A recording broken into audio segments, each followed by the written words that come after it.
자, 좀 전까지는 우리가 옆에서 쳐다본 모습을 그렸습니다. 옆에서. 그래서 이걸 위에서 쳐다보면 어떨까 하는 생각이에요. 이걸 위에서 쳐다볼게요. 위에서 쳐다보면 화산 경계는 양옆으로 판이 벌어지네요. 그죠? 됐습니까? 그래서 지진이 일어난 장소를 살펴보니 여기서 땅이 찢어지다 보니까 이쪽에서 지진이 잘 안 일어나요. 판의 경계에 따라서 지진이 천발 지진이 일어나요.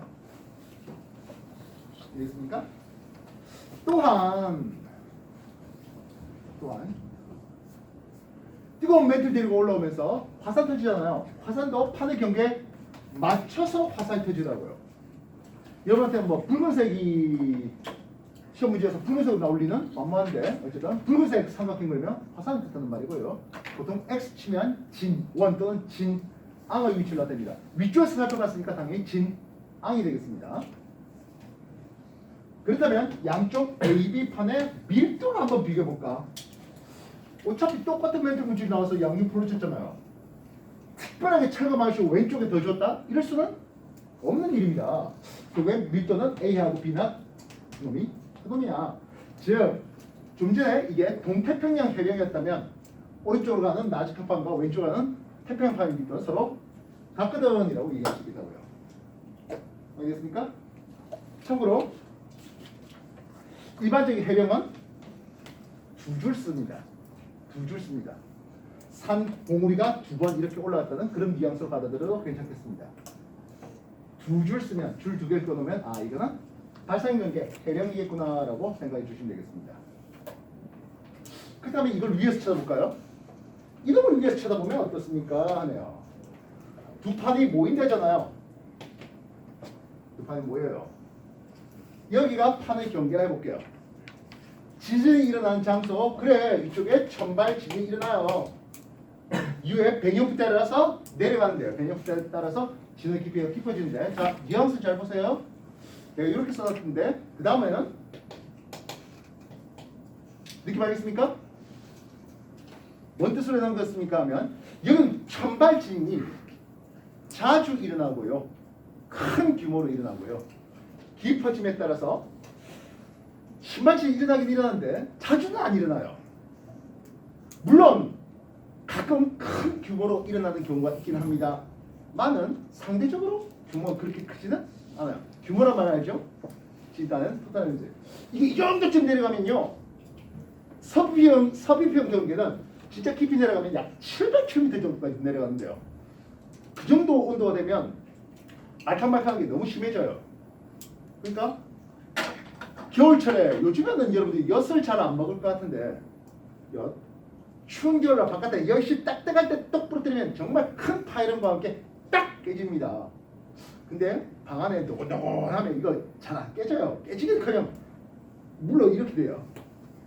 그러면 큰 파이를 나타내지 못합니다. 지진 에너지가 그렇게 크지 못한 것을 볼 수 있습니다. 화산은 어디 터집니까? 그럴 때 화산 경계는 판의 경계에 맞춰서 지진 터지고 판의 경계에 맞춰서 화산 터졌다 했는데, 그럼 여기서 판의 경계에 맞춰서 화산 터질까 하면 그러지가 않아요. 여기는 이제 막 섭입하는 이쪽은 그렇게 지각 연류량이 많지 않습니다.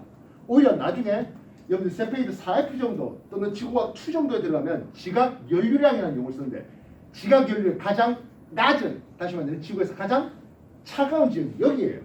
해구예요. 그래서 해구에서 약간 비껴나간 여기서 화산 터지는데, 다시 말하면 밀도가 작은 유라시아판 위에서 화산열도 일본이 터집니다. 다시 한 번 더, 일본이라는 섬나라는 유라시아판 위에 있다, 태평양판 위에 있다. 여기까지가 태평양판 되는 부분이에요. 그래서 섬나라니까, 일본이 섬나라니까 이거 태평양판 하면 안 돼요. 여기가 해양판이 태평양판이고 이쪽은 유라시아판이에요. 그래서 밀도 작은 유라시아판 위에 호상밀도 화산섬이 터지게 마련입니다. 뭔 뜻인지 알겠습니까? 예, 여기 A하고 B 밀도 어떻다고? A의 밀도가 작아요. 밀도 작은 쪽에서 신발 치죠. 밀도 작은 쪽에서 호상 밀도, 화산 타져요. 격렬한. 이해되셨어요?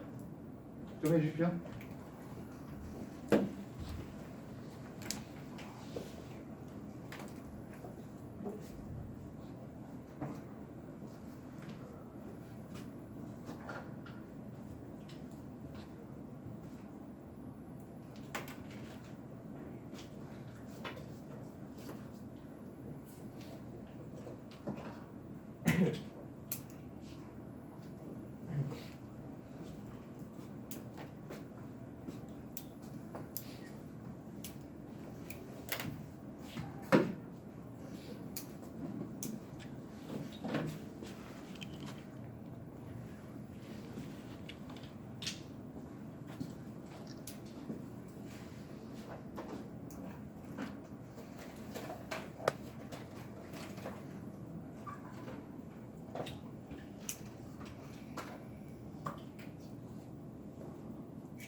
다시 한번 볼까요? 이쪽이 무슨 판이라고? 태평양판이에요.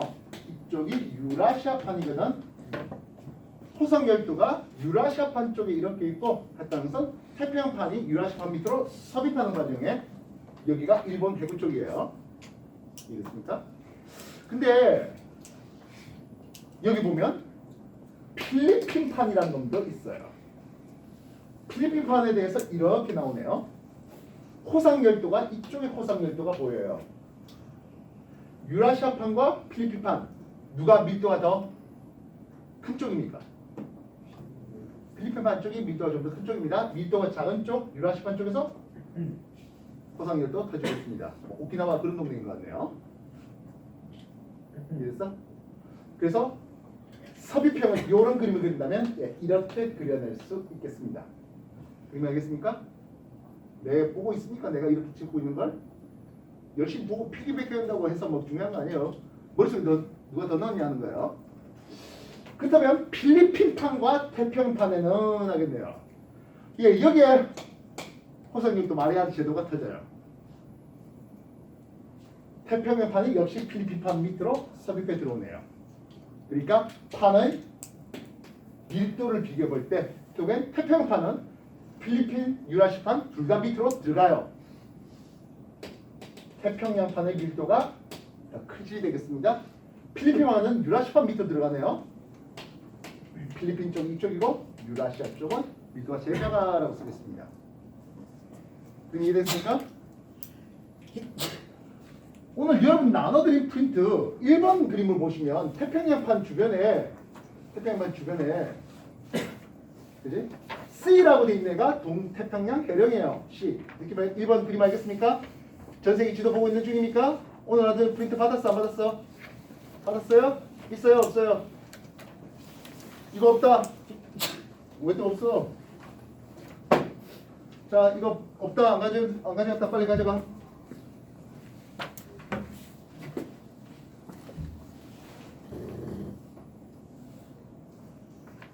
다 받았어요? 있어요?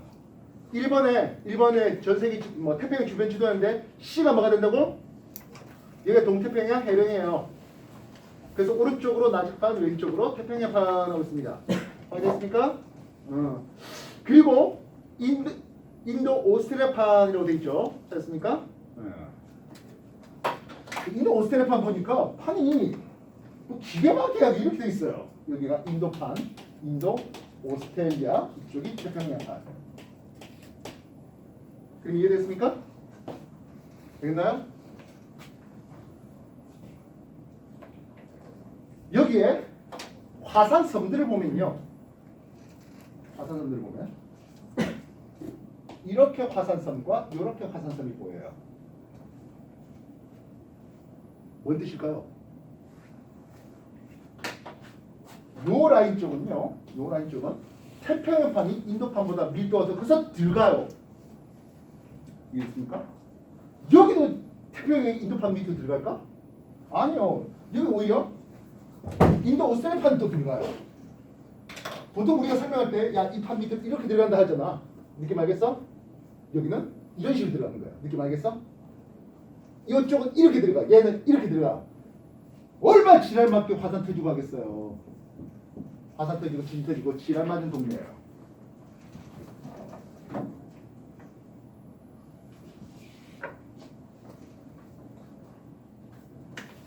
그래서 호상열도 위치라든지 또는 신발진이 일어나는 위치를 통해서 어느 판이 들어가는지 그런 것들도 알 수가 있다.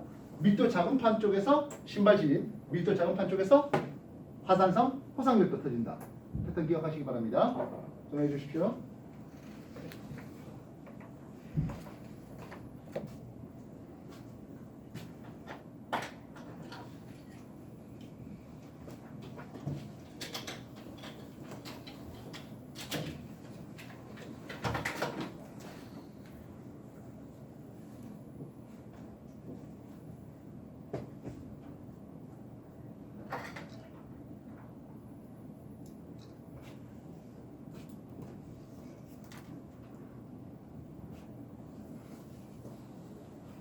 준호야, 준호이냐? 자, 얘기 한번 해봅시다. 멘티드가 상승 안 됐어요. 상승 안 됐어요. 자, 상승 부위를 팔 이렇게 하는 부분을 해볼게. 이렇게 상승할 것 같아? 아니면 이렇게 상승할 것 같아? 조금 여기서 상승하고 이쪽에 상승하고 그죠? 큰 넓은 부위에서 컨텐츠가 이렇게 올라오는 그건 아니라고요.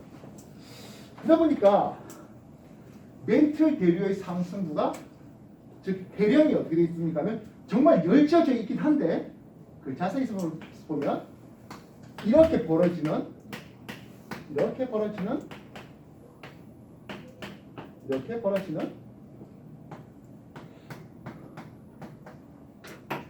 여기 조금 이런 식으로 올라와요. 느낌 알겠어? 네. 그러다 보면 여기를 A, B, C, D 열어봅시다. AB 쪽 어떻습니까? 둘 다 왼쪽 가요. CD 쪽 어떻습니까? 둘 다 오른쪽 가요. 두 판이 양쪽 이렇게 가면 제대로 마찰이 그래서 제대로 진이 일어나진 않아요. 단층이긴 하나 여기 진이 그렇게 발생하진 않아요. 문제는 BC네요. 위쪽은 오른쪽 가고 아래쪽은 왼쪽 가니까 얼마나 판이 자꾸 비비겠습니까? 마찰하겠습니까? 천발진이 지독하게 터지는 장소가 나옵니다. 이런 장소를 우리는 변환 단층이라는 요소인데요. 지진 및 화산이 자주 일어나는 장소에 대해서 판 구조를 설명한다잖아요. 이 변환 단층은 판이 서로 비껴나가는 과정에서 천발진은 잘 일어나는데 화산까지 터지지는 못해요. 알겠어요? 발산 경계인 요 해령 쪽은 새로운 판이 생성된다면 수면 경계, 특히 석유형 경계에서는 판이 소멸된다면 이거 정도 비껴나가고는 판이 생성도 소멸도 없어요. 그대로 유지돼요. 그래서 마지막 하나의 판의 경계를 소개하는데요. 여기는 보존형 경계란 이름을 씁니다. 변환단층 시끄러봤자 천발 지진만 일어나는 그런 장소가 되겠어요.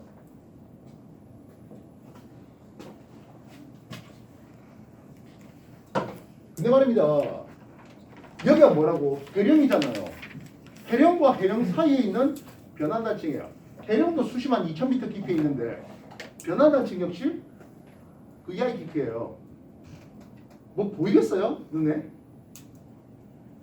그래서 지상에 드러나 있는 변환단층이 없잖아 있어요. 그 대표적인 변환단층이 캘리포니아 쪽의 산 안드레스 단층이에요. 산 안드레스 단층 아마 사진이라든지 이런 것들 통해서 우리가 자료가 있을 텐데요. 페이지 123페이지에 산 안드레스 단층의 사진들이 보이고 있네요. 지금도 슈퍼맨을 주제로 한 영화가 꽤 많이 발표되고 있습니다. 근데 초창기 슈퍼맨 나왔던 영화 1770년대 영화가 나왔는데요. 그때도 벌써 슈퍼맨이 있었어요. 물론 만화로는 1920년대 나왔을 거예요. 영화상으로는 슈퍼맨 영화 1970년대에 나왔던 70한 2, 3년 그 정도쯤에 나왔던 거예요. 그때 악당 빌런이 핵폭탄을 산 안드레스 단층에 떨어뜨리는 장면이 나와요. 그러면서 그 악당 빌런이 한 소리가 여기가 지구 약점이야. 여기가 밑에 마그마가 들끓고 있어갖고 이쪽에 핵폭탄을 터뜨리면 화산이 엄청나게 터지면서 인류가 멸망하게 될 거야 하면서 진짜로 핵폭탄을 터뜨리는, 물론 영화상에서 터뜨리는 장면이 나와요. 그러니까 슈퍼맨 가서 그것을 붙잡았고 땅을 빡 붙이고 밑에는 마그마가 들끓고 있는 그런 장면이 나와요. 시나리오 작가가 문과예요. 산안드레아스 밑에는 마그마가 들끓는 장면 없어요. 산안드레아스 저쪽에서 들끓고 저쪽 끝에서 들끓지 산안드레아스는 없어요. 그러나서 한참 시간이 지난 뒤에 산안드레아스라는 영화가 또 하나 나왔는데요. 그 드웨인 존슨인가요? 머리 빡빡이 아저씨 있잖아요. 레슬링 나오는 그 사람 나왔을 때는 화산 얘기는 단 1도 없어요. 내 같은 사람이 비판 너무 많이 했는가 봐요. 여기는 기계나발자 뭐만 나온다? 찬발지분만 나온다 하는 거예요. 자, 결론 다시 낼게요. 파는 경계를 놓겠습니다. 발산 경계를 내겠습니다. 파는 경계를 내겠습니다. 수렴의 경계인데요. 수렴 경계는 삽입형 경계와 충돌형 경계를 냈는데, 충돌형 경계는 아직은 그렇게 크게 신경 쓰지 말라 했습니다. 그리고 보존형 경계가 나옵니다. 발산 경계 멘틀 대류 입장에서는 상승구조, 수렴 경계는 하강구가 됩니다.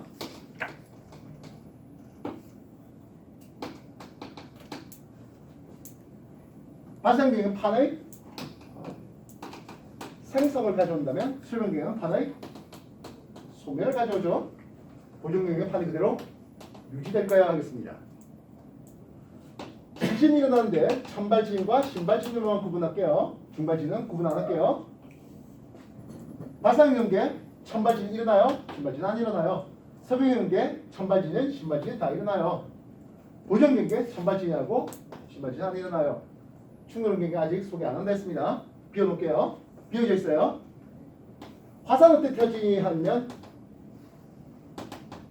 화산 터져요. 섭외 경계도 화산 터져요. 그러면 보존 경계는 안 터져요. 조금 더 오만다고. 발산 경계에서 화산 터질 때는 현무암지 터져요. 섭외변 경계 터질 때는 안산 또는 유문암지 용암이 터져요. 보통 일반적으로 안산암지 좀 더 많아요. 유문암지보다는. 엄밀히 말해서 유문암지 용암이 터지는 경우는 정말 극히 드물어요. 단층론이네요. 발산 경계 단층은 정단층이에요.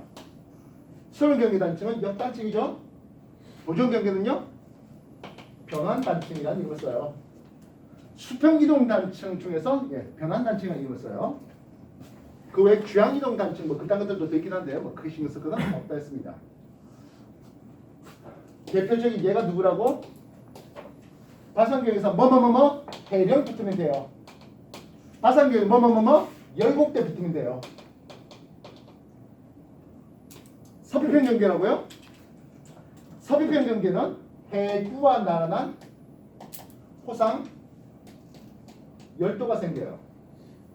태평양 주변 다 그거예요. 아까 봤던 태평양 주변에 보면 뉴질랜드, 또 호주 앞바다에 있는 섬들, 인도네시아, 말레이시아, 필리핀, 일본, 감차가반도 아시죠? 모르나요? 러시아에서 이렇게 일본 쪽으로 삐쭉 튀어나온 그런 반도 감차가반도예요.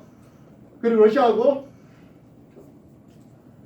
그 알래스카 사이에 알리산 열도, 그 쭉 내려면 중간 밑 전부 다 그렇게 내려 있어요. 경우에 따라서 해구와 나란하게 습곡 산맥이 생기게 돼요. 충돌 경계는 아직은 그냥 비워놓으세요. 충돌 경계는 지금 하면 머리 아파요. 충돌 경계 히말라야 정도 수준만 생각하시면 돼요. 보존경계 대표적인 게 산 안드레스 단층. 산 안드레스 단층은 아까 봤던 1번 문제에서 B가 보이네요. 1번 문제 B. 북아메리카판과 태평양판이 빗겨나가는 과정. 거기서 산 안드레스 단층을 볼 수 있어요. 육지에 보이는 대표적인 산 안드레스 단층이에요. 알겠습니까? 해볼만합니까? 아니에요? 정리해 주십시오.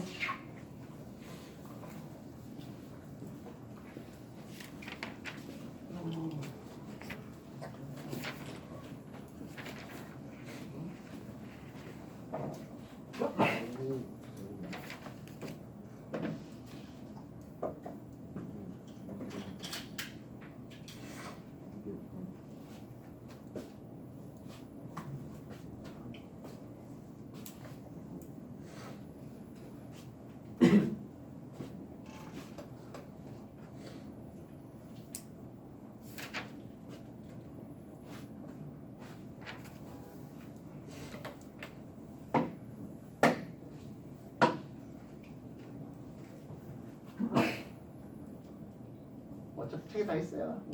너무 보고 느낀다고 너무 열 안 내도 돼요. 나중에 한번 다시 정리하십시오. 표만 만들어 놓으면 되는 거잖아요. 자, 라스트 얘기 하나 더, 라스트가 아닙니다. 하나 더 얘기합시다. 판 구조로 나온 이유가 뭐라고? 전 세계 지진 및 화산이 일어난 장소가 특정 지역에 몰리더라. 그에 대해서 좀 소개하려고 하는 바라고 했었습니다. 그러면 모든 지진 및 화산이 다 판 구조로 설명됩니까? 하면 그렇지는 않아요. 판의 내부에서도 화산이 터지고, 물론 화산 터지면 당연히 지진도 터지는 경우들이 있는데요. 그럼 이거 어떻게 설명할래? 예외! 해버리면 되겠냐? 뭐 그렇게 해도 되겠고, 또 다른 얘기를 하나 더 소개할까 하겠습니다. 대략 멘틀 대류가 어느 정도 깊이에서 일어난다 했습니까? 하면 약 400km 정도 깊이. 여기서 멘틀 대류가 상승하고 이후에 하강하고 이런 그림을 그렸습니다. 멘틀 전체가 얼마라고요? 2,900km 정도 얘기되고 있는데요. 근데 태평양 한가운데 보면 태평양 바다 한가운데 뚝 솟아나 있는 섬이 있네요. 하와이예요. 이 하와이라는 섬은요, 판의 내부에 있어요. 근데도 화산 터져요. 심지어 자주 터져요. 활발하게 터져요. 그리고 가장 유동성이 큰 용암이 터져요. 얼마나 유동성이 크냐면 얘 하와이 터질 때 빨리 흘러가는 용암은 시속 30km로 흘러내죠. 이 화산 터질 때 용암 오면 이건 다 죽어요. 죄송해요. 내 발은 못 도망가요. 물론 이 화산섬 터질 때 옆에 있을 리는 만무하죠. 그럼 이거 어떻게 설명할래 하는 거예요. 멘틀 대류가 올라가 400km 이 정도 깊이에서 올라온다 했는데요. 뜨거운 플룸이라 해서, 플룸은 뜨거운 놈과 차가운 놈을 구분하는데요.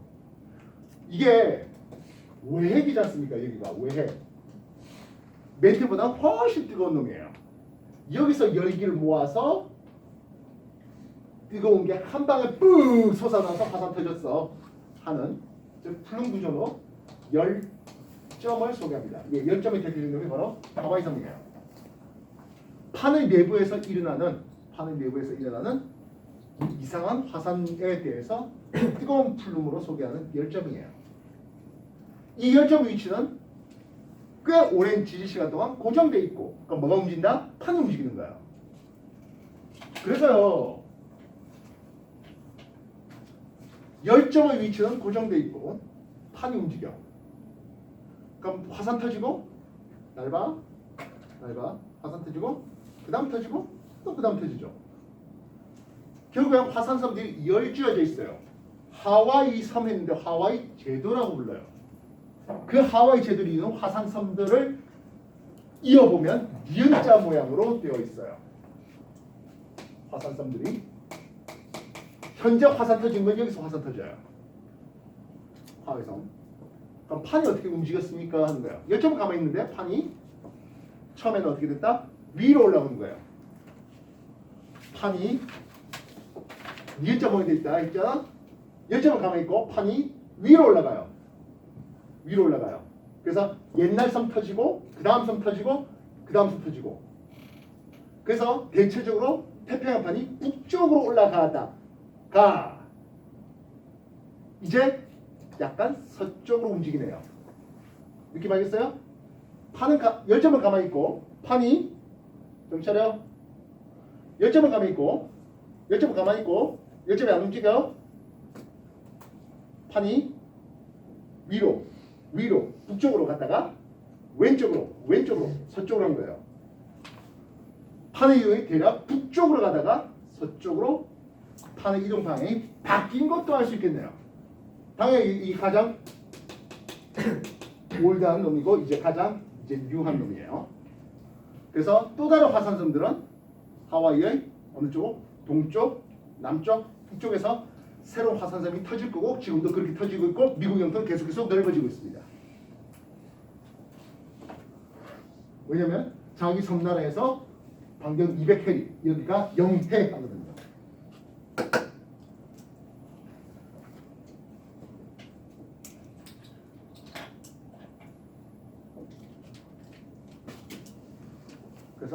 판의 경계하고 상관없이 터지는 화산섬의 대표적인 놈이 하와이 되고 있습니다. 그 외에 중남미 카리브해 그쪽에서 일어나는 것들도 열정으로 소개될 수 있습니다. 정리하세요. 멕시코만 그쪽 카리브해 아시죠? 캐리비안 배 해적할 때 그 캐리비안 말입니다.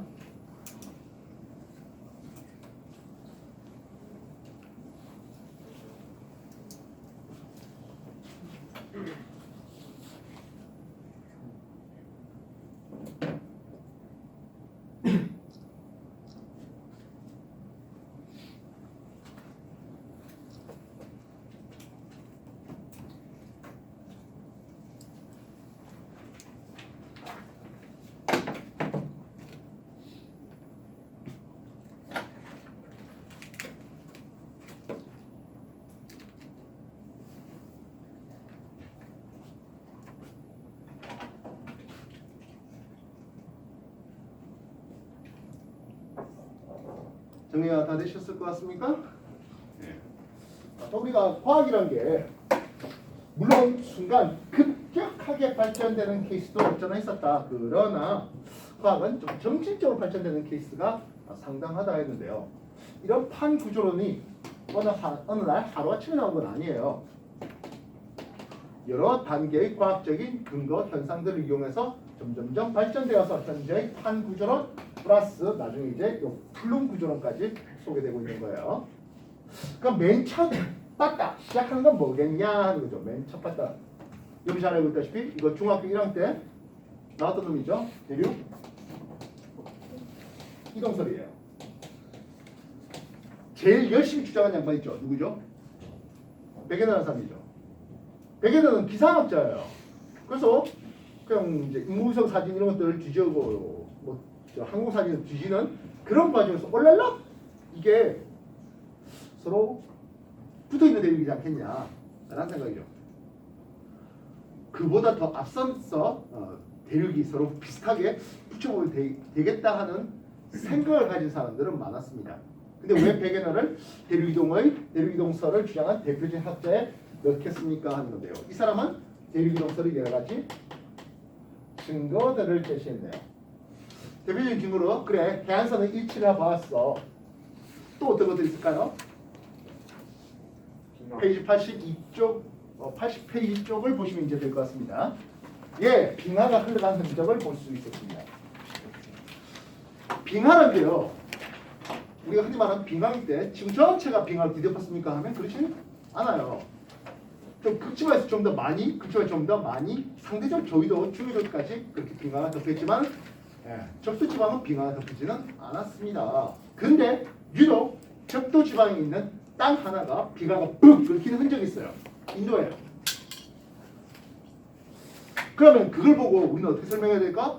지구 전체가 다 빙하로 둘러싸여 있으면 인도를 비롯한 다른 여러 적도에 있는 지역들이 빙하를 긁고 간 흔적이 있어야 되는데 그런 건 없어.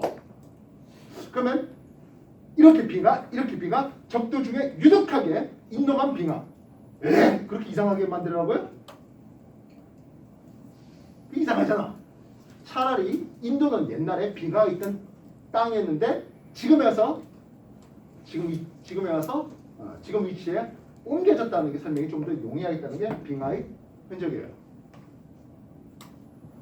그래서 뭐 이미 여러분들이 지질시대라는 걸 공부해봤다면 고생대 말기에 초대륙 판대가 형성됐고 이후에 중생대 때 찢어지면서 그 중에 일부 인도판들이 처음엔 남반구에 있다가 적도를 지나서 이제 유라시아파에 부딪히면서 히말라야 산맥이 만들어졌거든. 이런 얘기가 나오겠고 그에 대한 대표적인 증거로서 고지자기 연구 이런 것들도 있겠습니다. 증거 또 뭐 있을까요? 화성을 살펴봤는데 멀리 떨어진 두 대륙에 똑같은 민물에 살던 화석들이 보이더라고요. 민물에 살던 놈들이 죽을 때가 되니까 바다를 건너가지고 다른 대륙에서 깨끗 끓었다. 말이 돼? 그렇잖아. 그래서 처음에는 어차피 하나의 대륙에서 살던 놈들인데 땅이 찢어졌다 하는 게 더 낫겠다는 화석상의 증거도 제시할 수 있겠습니다. 또한 두 대륙이 멀리 떨어진 대륙의 지질 구조가 유사하더라고요. 현무암층, 사암층, 여감층, 석회암층, 석탄층 이런 것들이 멀리 떨어진 대륙의 지층이 서로 유사하다. 같이 있다가 지져지지 않았냐. 기가 막히게 멀리 떨어진 수천 킬로미터, 수만 킬로미터 떨어진 두 대륙에서 같은 표정을 보기에는 무리가 있다. 처음에는 하나의 대륙이었다가 찢어졌다 하는 증거들을 제시했습니다. 물론 백인의 대륙 이동선은 쉽게 받아들여졌다고요? 그렇지 못했죠. 왜요? 원동력에 대한 설명을 하지 못했습니다. 이후에 홈즈라는 사람이 멘틀 대류설을 제시했는데요. 이 홈즈라는 사람의 멘틀 대류설은 우리가 아까 얘기했던 멘틀 대류는 기껏 한 400km 정도에서 왔다 갔다 하는 이런 멘틀 대류였잖아요. 홈즈가 얘기할 때는 멘틀 전부에서 일어나는 걸로 얘기를 했습니다. 증거 있었을까요? 증거 있었을까요? 없어요. 뭐야 그냥 내피셜이라고 합니까? 지원지 떠들어댔던? 야 멘틀 전부가 움직이면 되지 않겠냐? 증거 있어? 아이씨 니들하고 찾아보면 돼? 뭐 이딴 소리 한 거죠. 그리고 매우 중요한 놈이 나오게 됩니다. 매우 중요한 놈이 나오는데요. 이게 바로 해저 확장설이에요. 때는 세계대전입니다. 세계대전이니까 잠수함도 많이 왔다 갔다 하고요. 근데 잠수함이 왔다 갔다 하는데 밑에 암초가 있고 푹 부딪히면 곤란하잖아. 그래서 해저 지형들에 대해서 탐구를 하기 시작합니다. 연안의 수심은 그 줄을 매달고 실을 매달아서 줄을 매달아서 땅에 닿으면 몇 미터다 이렇게 측정하면 되는데 해안바다는 그게 힘들어요. 해저 이게 수심이 얼마라고요? 보통 한 4km예요. 아니 줄 내려가고 4km 수직으로 이렇게 내려간다고요? 그렇지 못하죠. 그래서 음향 측심법이라는 걸 이용하는데요. 여러분 지구 물리 시간에 아까 물리 시간에 지났는데 파동형 얘기했지 않습니까? 초음파를 쏴갖고 땅에 부딪혀서 올 때까지 걸린 시간을 왕복 시간 측정해봐요. 초음파가 액체상 딱 그 전엔 수업 끝났구나. 물에서 초음파의 속력은 약 1500m/s입니다. 그러면 초음파를 쐈다가 다시 돌아올 때까지 4초 걸렸다 생각할게요. 내려가는데 2초, 올라가는데 2초예요. 음파의 속력이 초음파의 속력이 물에서 1500m/s라는 것은 그 수심은 3000m구나라는 걸 알아낸 거죠. 이거를 쫙 스캔해 보니까 야 이게 평탄한 바다인 줄 알았더니 높은 산맥도 보이고 해령이에요. 엄청 깊은 해구도 보이고 정말 다이나믹한 지형들을 봤던 거예요. 야 여기 연구를 좀 해봐야 되겠다 싶어갖고 이 근처에서 이제 시추 파봤어요. 그랬더니 어떤 일이 생겨요. 여기가 해령이었잖아요. 여기 해령인데요. 해양지역의 나이를 한번 측정해봤어. 그랬더니 해령은 정말 젊어요. 이제 막 만들어지더라고요. 막 만들어진 땅이에요. 그게 해령을 경계로 해양지각의 나이가 점점점 해령에서 머릿속 많아지는 걸 봤어요. 그 말은 이제 여기서 해령에서 막 생성되고 옛날 만들어진 건 옆으로 빌어지고 그 옛날 만든 건 더 벌어지고 이렇게 생각될 수 있겠죠. 또한 이제 뭐 하늘에서 날라온 먼지라든지 모래라든지 이런 것들이 내려서 퇴적층을 만들어요. 여기는 만든 지 얼마 되다 보니까 퇴적층이 별로 안 두꺼워요. 거의 없어요. 근데 해군 쪽으로 하니까 퇴적층이 두꺼워요. 해양지각 위로 퇴적층의 두께가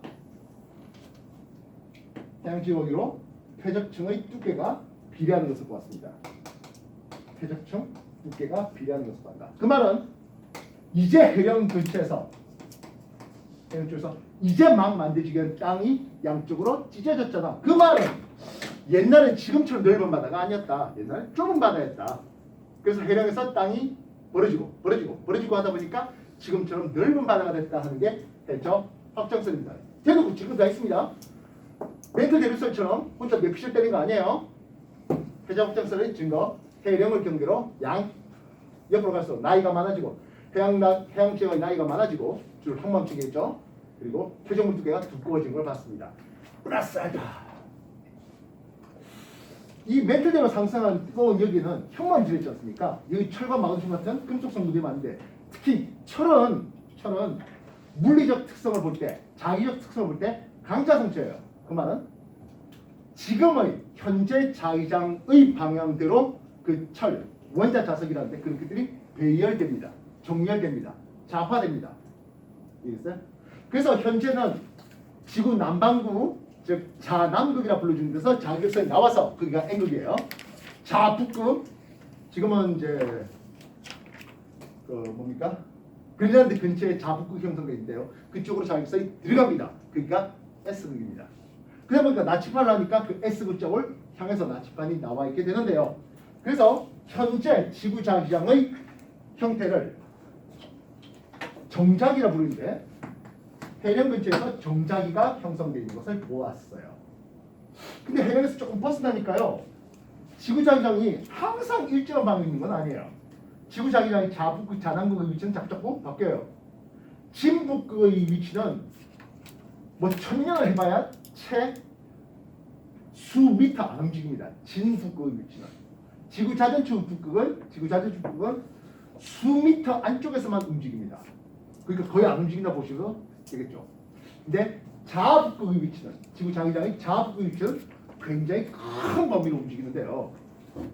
그래서 우리나라 삼국시대에서는 우리나라에서도 쉽게 오로라 극강을 보았습니다. 그 연유는 만주 인근에 자북극 형성됐고요. 지구에 와서 어디 쪽으로 갔다고요? 그린란드 쪽으로 가 있다고요. 그러니까 우리가 오로라를 보고 싶으면 우리나라에서 못 보고 돈 들여서 아이슬란드라든지 핀란드라든지 이런 북유럽 가서 돈 내고 보는 거죠. 만약 자북극 위치가 아까 말했던 뭐 만주 이런 쪽이면 오히려 유럽 애들이 우리나라 와서 오로라 보고 와 원더풀 이렇게 했겠죠.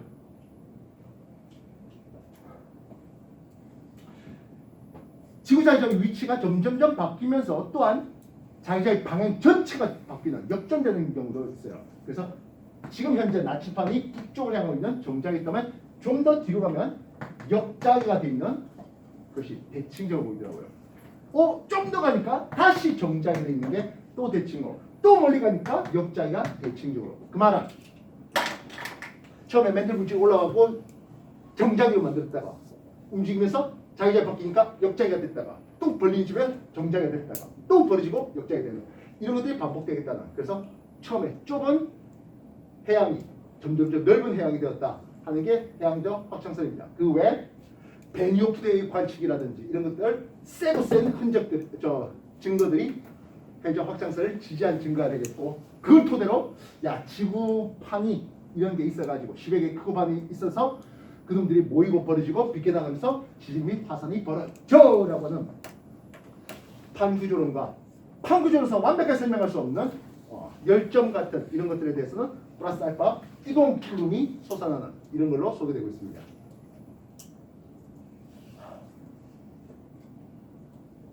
긴 얘기를 했는데요. 지금 보면 뭐 화산의 종류, 지진 종류, 단층의 종류 그런 것들이 다 총망라되어서 이 판구조론에서 소개가 되고 있습니다. 앞에서 여러분들이 배웠던 지진, 화산, 뭐 단층에 대해서는 세밀하게 배우지는 않았습니다만 플러스 알파 해가지고 이 판구조론에 다 엎어 쓰시면 좋겠습니다. 하셔야 되겠습니다. 알겠어요? 페이지 120페이지부터 시작되는 판구조론인데요. 정리 한번 더 하시고 이미 문제를 다 풀었다 하는 사람들이 있을 거예요. 예전에 풀었던 학생들은 오늘 추가적으로 25문제 프린트 나눠드렸는데 그거를 좀 더 풀어보시기 바랍니다. 그 갖고도 나는 부족한 것 같아 하는 사람이 있을 것 같아서 하나 더 나눠드릴게요. 예, 더 부족해요? 이걸 쭉 넘겨주시고 복습하시고 이따 스페이드 푸는 게 먼저입니다. 알겠죠? 그리고 요 문제를 풀어보시는 게 추가적인 숙제인데요. 다음 주에 요 얘기 판구조에 대한 내용 한 번 더 소개하고 뭐 그때는 좀 간략하게 소개되고 그 다음에 여러분들 문제풀이에 대한 질문들이라든지 이런 것들 더 받도록 하겠습니다. 알겠습니까? 맨 마지막 짧은 시간 조금 더 짬내가지고 맨 마지막에 보면 산사태라든지 뭐 풍화라든지 이런 너무 짜잘한 내용이 하나 더 있는데 그거 살짝 한 20-30분에 걸쳐서 소개하고 세페이드 3권이 끝날 겁니다. 그러면 이제 세페이드 3회 하권 준비하시면 되겠는데요. 하권은 유체지구 및 천체에 대한 내용들을 소개되겠습니다. 당신 3권 이제 막 산 거야? 그렇지 마요. 또 나중에 또 한 번 더 하면 되는 거니까. 예. 정리하십시오.